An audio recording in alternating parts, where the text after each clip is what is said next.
word for you today. And I want to encourage you. The past 2 days, I've been sharing verses, Romans 5, verse 3 and 4, and today we're doing verse 5. So if you can maybe watch those as well, it will make more sense as well today.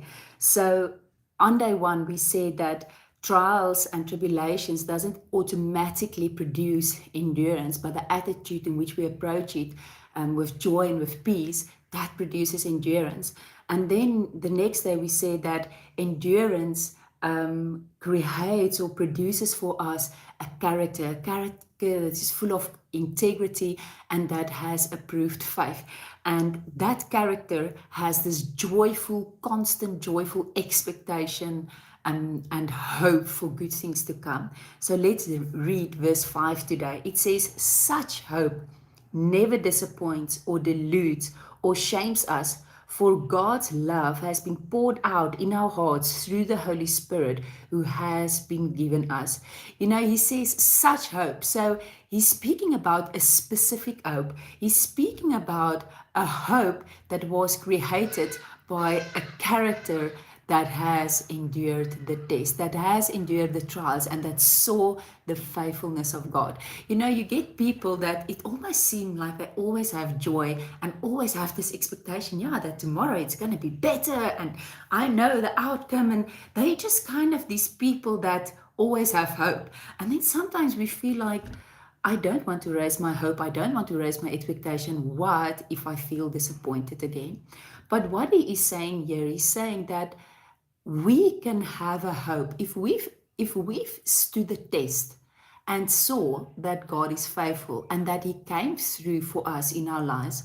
If we've seen it again, especially if we've seen it again and again and again, he says you have permission to hope. You have permission to have a hope because the Holy Spirit has been poured out in our hearts. You know, so there's an underlying foundation that gives us reason to endure the trials.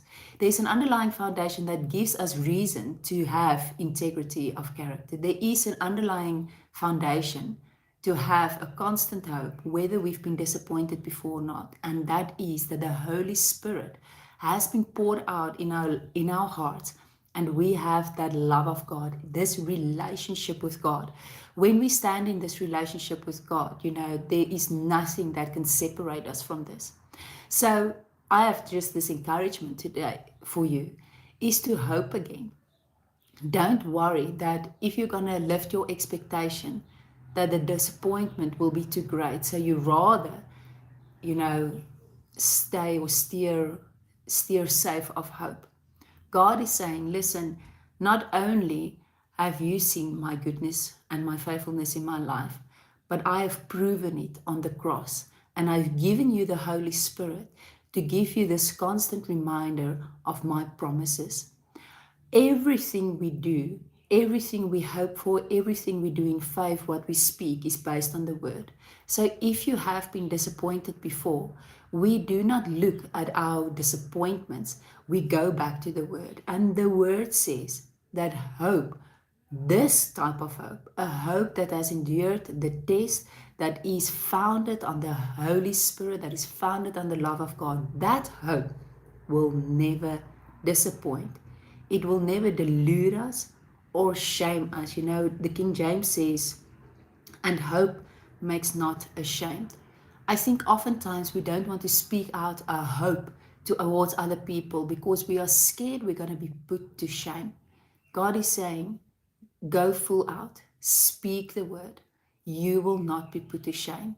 And for me, I always say that if things do not turn out the way that I thought it should turn out, I will still go back to the word because that is my only sure foundation. That is the only thing that I can trust.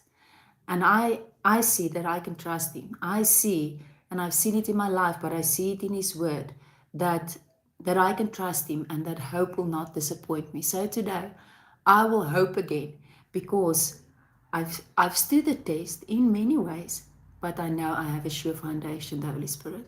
May today, whatever you've lost, whatever you've been hoping for and it didn't come through, may your hope be rekindled. God shared to me one time, where there's hope, there is life. Bless you.